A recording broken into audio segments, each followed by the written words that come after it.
রাজনীতি করেছে ভাঙড়ে। আমি 2006 সালের ভাঙড় কলেজের জিএস ছিলাম, আপনারা অনেকে জানেন। আর 2006 সালে ভাঙড়ে একজন বিধায়ক হয়েছিল। তখন তার কি ছিল?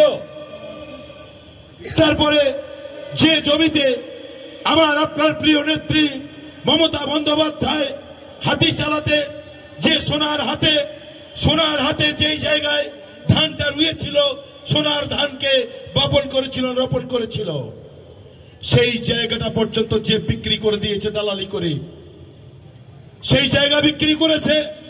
এবং ভাঙড়ের একাধিক জায়গায় কর্মীদের উপর অত্যাচার, লুট, খুন, সন্ত্রাস তার নেতৃত্বে হয়েছে।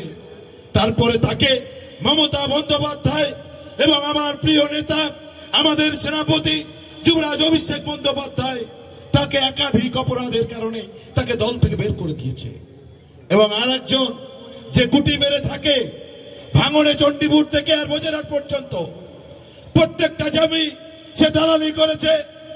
ভাঙড়ে খাস জমি, 1 নম্বর খতিয়ানের জমি, সেই জমিগুলো তার বাড়ির লোকেদের, কাজের লোকেদের, কর্মচারীদের নামে পাট্টা করিয়ে লক্ষ লক্ষ কোটি কোটি টাকা মুনাফা অর্জন করেছে।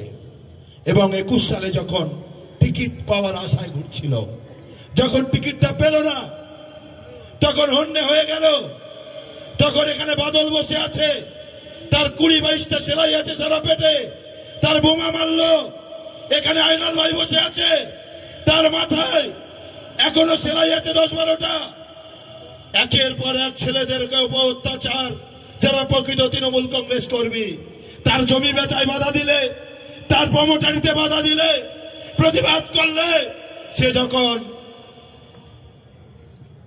আমাদের কর্মীদের উপর অত্যাচার নামিয়ে আসে, সেই খুনি, সেই অত্যাচারী যে খুনের ছক কষেছিল আমাদেরকে, আপনি জানেন যে আমরা আজকে বেঁচে আছি, হয়তো কাল থাকবো না।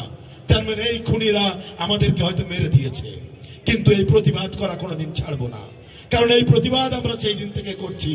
এই লুটেরা, হারমাদ, খুনি যারা 21 সালে দলকে বিরোধিতা করলো, আপনারা রেকর্ডিং সব শুনেছেন যে 21 সালে এই নওশাদ সিদ্দিকীকে কিভাবে জেতাতে হবে তার পরিকল্পনা করেছে আইএসএফ।